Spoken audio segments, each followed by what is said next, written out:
Muito bem, senhor presidente, meu companheiro, líder da minha bancada, vereador Beto da Z3, senhores vereadores, senhorita vereadora, nossa musa do parlamento nesse momento, né? A vereadora Fran, senhores e senhoras que nos assistem pela TV Câmara, bom dia. Eu venho a essa tribuna para falar sobre alguns assuntos aí que estão na pauta da nossa Casa Legislativa. Quero pincelar alguns aí rapidamente, tendo em vista que o grande expediente eu não pude falar, fui chamado, mas eu estava no gabinete da presidência atendendo o pessoal lá da colônia, do 7º distrito, do Baquini, que vários problemas lá na colônia, e a gente estava conversando com o pessoal lá da colônia, por isso não estivemos no grande expediente aqui. Primeiro, reafirmar a nossa questão no que tange ao assunto transporte coletivo, a licitação que está prevista para a abertura do edital agora no dia 15. Nós ainda achamos que Vossa Excelência, o prefeito Eduardo Leite, deveria de conversar, pelo menos, com a Câmara de Vereadores, com a presidência, a comissão estabelecida, sobre os itens que a Câmara levantou aqui, que deveriam ser revistos no edital da licitação do dia 15, que está previsto para a abertura do dia 15, porque são questões pertinentes àquilo que foi feito, discursos e debates aqui nessa casa pelos parlamentares. Portanto, ficar aqui o apelo que o prefeito ainda tem tempo, hoje é dia 7, faltam 8 dias, para a gente poder conversar sobre esse polêmico assunto da licitação do transporte coletivo, tendo em vista que isso vai ter problema para trabalhadores, né, problema também para os empresários da nossa terra, né, aqui, que estão todos de mãos amarradas, com as coisas que foram suprimidas do processo licitatório, não se sabe o que vai dar, né, nessa abertura desse edital. Então, o melhor caminho ainda, na minha concepção, é a conversa e o entendimento, senhor presidente. Bom, outra questão que nós gostaríamos de tocar foi na questão da nossa colônia. Nós estamos com um problema nas estradas da colônia, estamos conversando com o secretário Bento, nós não temos patrola na colônia, vereador Bento. Nós temos com problemas, precisamos um pouquinho mais de atenção do prefeito, da Secretaria de Desenvolvimento Rural, para que a gente possa melhorar as condições, vereador Henrique Viana, lá da nossa colônia, melhorar, já está melhor do que estava no passado. Temos que fazer justiça, como fiz hoje com a secretária Arita Bergman. Já está melhor, mas nós precisamos dar uma ajeitada na estrada, vereadora Fran, antes que chegue o inverno, porque nós sabemos quão rigoroso é o inverno na nossa cidade, na metade sul aqui, e que vai atabalhoar os nossos colonos para trazer o hortifruti granjeiro, o leite do dia a dia aqui para a cidade. Nós precisamos de uma atenção melhor para nossas estradas, pontilhões, bueiros na colônia, né? O vereador Beto teve agora, sexta-feira passada, estava lá na Santa Silvana, né?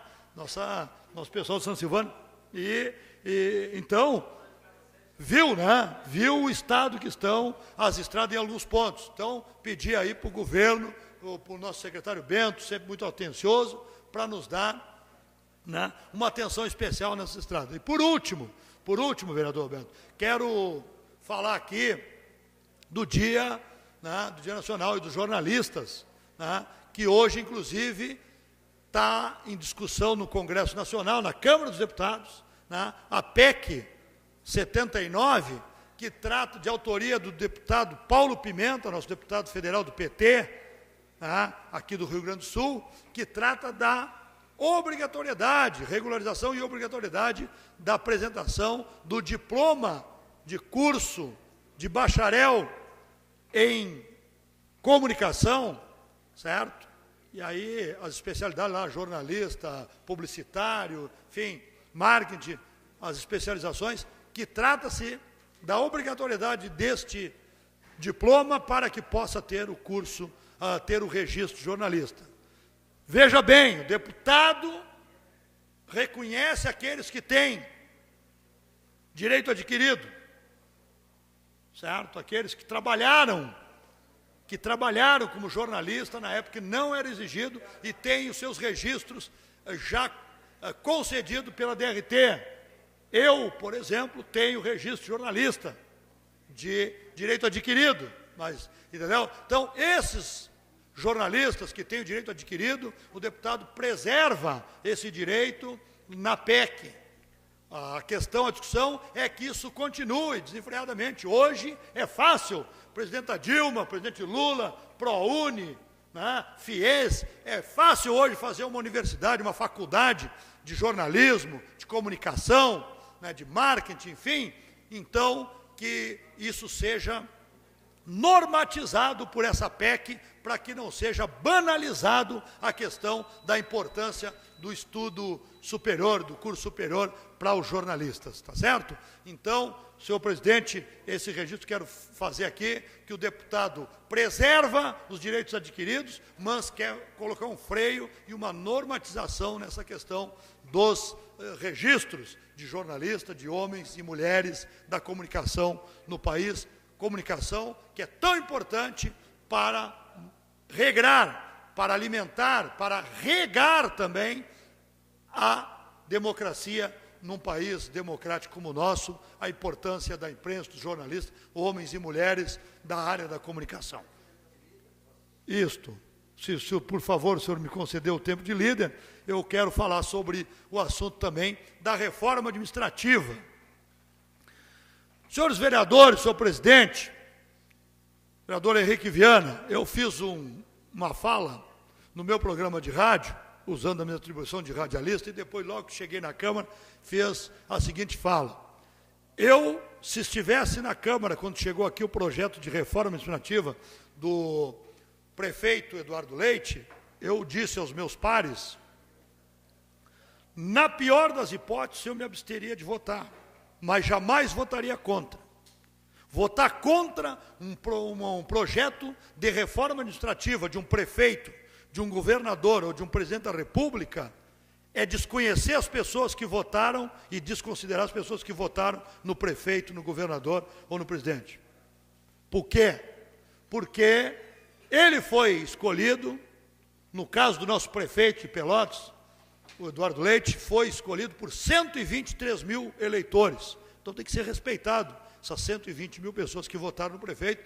Por isso fiz esta narrativa no rádio e estou fazendo nesse parlamento agora que tive a oportunidade. Não votaria, sob hipótese alguma, contra a reforma administrativa mandada pelo prefeito. Por quê? Primeiro, porque tem que respeitar quem votou no prefeito. Ele está lá porque as pessoas colocaram lá. Segundo, vereador Viana, ele vai ser o responsável pelo que ele fez. Bom, se a escolha dos secretários, se a mudança de secretarias ele fez e der um resultado bom, bom para ele. Se der mau resultado, ele também vai ter que arcar com as consequências. É claro, vereador Beto, vereador Palladini, que me alegra muito vê-lo explanar nesse momento dessa comunicação de líder que me passou nosso líder da bancada aí. Claro que nós devemos fazer uma reflexão, vereadora Fran, vereador Vicente Amaral, que é importante, eu cobrei isso hoje de manhã, no canal de rádio, onde eu tenho o meu programa diário, que eu entrevistei o prefeito em dezembro de 2012, depois de eleito, prefeito eleito, ainda não empossado, da cidade de Pelotas, e perguntei, fiz a seguinte pergunta, vereador Beto, presidente, a seguinte pergunta para o prefeito eleito em dezembro de 2012, ainda não tinha sido empossado, tinha assumido. Prefeito, o senhor não acha que essas 3 secretarias são importantes por demais para serem anexadas a outra secretaria? Por exemplo, Secretaria de Obras, Secretaria de Habitação e Secretaria de Transporte e Trânsito. O prefeito me respondeu, nós temos que dar uma resposta para a sociedade sobre questão de austeridade e de diminuição, né, do investimento em secretarias, em cargos de confiança, para diminuir a máquina. Pois bem, a resposta do prefeito, e como sempre, respeitando a questão administrativa de quem foi eleito para fazê-la. Pois bem, hoje eu faço a pergunta, fiz no meu programa de rádio de manhã, faço aqui na tribuna da Câmara, usando as minhas atribuições de vereador em exercício.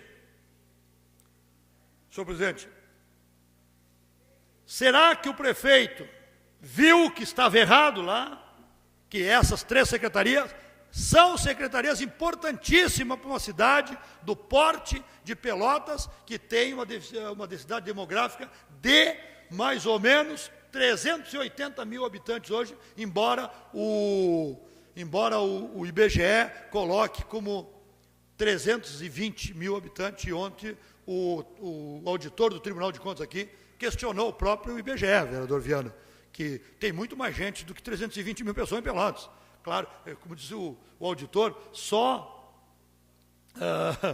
sair na cidade que tu vai ver que está muito maior a cidade do que quando tinha 320. Agora tem as mesmas 320, 328 mil, não, tem quase 380 mil habitantes de Pelotas. Então, as secretarias são muito importantes. Secretaria de Transporte e Trânsito, porque o nosso trânsito tem muitos problemas na cidade. A Secretaria de Habitação, essa sim, eu questionei muito o prefeito na época, tentei ajudar, dando sugestões. Prefeito, tal Minha Casa Minha Vida, e é tudo que dá, né, vereador Vicente Amaral? Tudo que dá, assim, bombando o projeto do programa Minha Casa Minha Vida, do governo federal, com a Prefeitura de Pelotas, estão bem afinados, prefeito. Mantenha essa Secretaria de Habitação, porque nós vamos ter problema. Uma parte ficou lá na Cidadania e Justiça Social, e a outra parte ficou lá na gestão da cidade, mobilidade urbana, vereadora Fran. Então, já esfrangalhou a secretaria, porque não ficou como departamento, como a questão do trânsito, transporte e trânsito, ficou tudo numa secretaria só. Ficou em 2 secretarias, era certo que não ia dar, que ia dar errado. Era certo que ia dar errado. Desculpe o trocadilho, mas era certo, era visível que não ia dar certo essa questão de Secretaria de Habitação, com um pedaço em cada secretaria. Fizemos a crítica lá, fizemos a crítica aqui, e que bom que o prefeito, embora não tenha dito publicamente que reconheceu que fez errado quando anexou a outras secretarias, mas agora desmembrando e fazendo jus à cidade de Pelotas, Secretaria de Habitação, que foi criada no nosso governo, do Fernando Marrone, por entendermos naquela época, quando começou o PAR, vir a Pelotas Habitação Popular, trazida pelo prefeito Fernando Marrone, certo? Entendemos que era importante a Secretaria de Habitação na cidade de Pelotas, e não é porque era nossa administração, e continuamos entendendo que é importante a Secretaria de Habitação funcionar com autonomia e com status de secretaria. Que bom que o prefeito voltou, reconheceu e está fazendo. Assim? Isto. É verdade, né? É outra secretaria que não saiu ainda, né? Secretaria da Juventude. Olha aí, uma vereadora jovem aí que pode ser aproveitada. Então, nós queremos dizer, senhor presidente, que não somos da política, vereador Viana. Falamos ontem para a secretária Arita, que é a tardinha, sustentamos aqui a audiência com ela para a apresentação do quadrimestre de 2014, até 6:20. Nós ficamos aqui prestigiando a secretária, o auditor do Tribunal de Contas e o nosso presidente da Comissão de Saúde da Câmara, o vereador Marcos Cunha, e questionando a secretária e as suas superintendentes sobre as questões ainda com problema da saúde. E dissemos hoje de manhã aqui, o senhor estava, né, vereador Viana, que prometemos à secretária que iríamos no pronto-socorro ontem à noite, e ela se enganou para o bem. Ela disse que tinha 12 pessoas nas máquinas no pronto-socorro, só tinha 9. Melhor ainda, estava vazio o pronto-socorro ontem à noite. Então, quando nós não fizemos política do quanto pior, melhor, e sim do quanto melhor, melhor. Agora, nessa questão da reforma administrativa, por último, né, nós queríamos dizer que o prefeito vai responder para a sociedade, e eu espero que sim, nos próximos dias, que estava equivocado na sua política de suprimir essas secretarias e agora colocou essas secretarias novamente para funcionamento e à disposição da sociedade, vereador Beto. Mas temos que ver o seguinte, né? Os atores principais que vão comandar as secretarias. Está na Secretaria de Qualidade Ambiental o ex-vice-prefeito Fabrício Tavares, né? Fabrício Tavares, que foi vice-prefeito do Fetter Júnior, teve problemas aí, andou por aí, teve problemas lá pela Europa, teve alguns problemas aí. Andou passeando pela Europa, mandando fotos para cá. Bom, teve problema, a mídia toda colocou, então o prefeito sabe o que está fazendo. Teve também o Detran, não, é do Dyer, diretor-geral do Dyer, o ex-vereador e ex-candidato a prefeito, o Gilberto Cunha, professor Gilberto Cunha, que vai assumir a secretaria, e aqui eu quero assumir o que eu vou dizer, vereador Viana, secretaria exercida até então a titularidade por uma dos melhores secretários que teve essa administração, a secretária Josiane Almeida. Tecnicamente, ninguém vai chegar perto dessa secretária, porque com ela não tem toma lá e dá cá. Nós vamos ficar de olho se vai se estabelecer o toma lá e dá cá dentro da secretaria agora, porque com a Josiane não tem. Me cobrou aqui numa audiência pública, o senhor não vai dar vazão para a invasão de terra da rede ferroviária, né, vereador Conceição? No ano passado, eu digo, não, porque eu conheço a senhora e sei que a senhora não vai deixar passar. Então, vereador Beto Azevedo, nosso presidente, eu acho que o ex-vereador Gilberto Cunha, professor da Universidade Católica, foi vereador, foi candidato a prefeito, teve aquele problema todo lá no Dyer, que teve ônibus incendiado, que mostraram só a sucata do ônibus no estado, teve vários problemas, né? Não, eu vou chegar lá, vereador, só um pouquinho, vereador, vou chegar lá, vereador Viana, o senhor sabe que eu não faço política, quanto pior, melhor, o senhor sabe disso. Porém, o vereador, ex-vereador, e na época diretor-geral do Dyer, foi absolvido no tribunal pelos desembargadores, tá bem? Então, eu quero dizer o seguinte, mas, como dizia minha avó, se foi tisnado pelo tição da chapa, não chega mais perto do fogão. Se passou a cara no tição, aquele que bota no fogo, ficou tisnado, não passa mais perto do fogão que vai ficar de novo. Então é o seguinte, tem que ter cuidado, porque nós temos um importante embate daqui para frente, até o ano que vem, temos eleição de novo para prefeito, vereadores, nós precisamos cuidar bem da Princesa do Sul, e o que eu quero, vereador Viana, é que sejam desempenhados com austeridade, com alteza, esses novos secretários que entraram aí. Tem problemas? Tem. O secretário Vanderlan é um secretário que não tem nenhum problema, tem aí o Tiago, nenhum problema, e eu queria fazer a última referência aqui para concluir, senhor presidente, que também uma secretária de uma conduta ilibada, secretária Clésia Scrochimori, também uma grande secretária que eu acho que o prefeito Eduardo Leite perdeu também, e essa foi sacada da secretaria para colocar o Tiago. Bom, isso é uma opção de governo, certamente na política de condução para fora do governo, porque para dentro, o vereador Viana conhece bem a pessoa que eu estou falando, para dentro, outra pessoa de comportamento ilibado, a secretária Clésia Scrochimori, que também disse aqui numa audiência, nenhum cartãozinho e bilhetinho de vereador ou de quem quer que seja vai passar na minha gaveta. Se chegar na minha mesa, imediatamente eu vou entregar para o prefeito. Não aceito cartãozinho, nem bilhetinho de vereador, nem de ninguém, a secretária Clésia Scrochimori. Pois bem, para concluir, paz, meus senhores, essas duas mulheres, ricas mulheres de condutas ilibadas, foram sacadas do governo, e eu espero que o prefeito não se arrependa disso. Muito obrigado, senhor.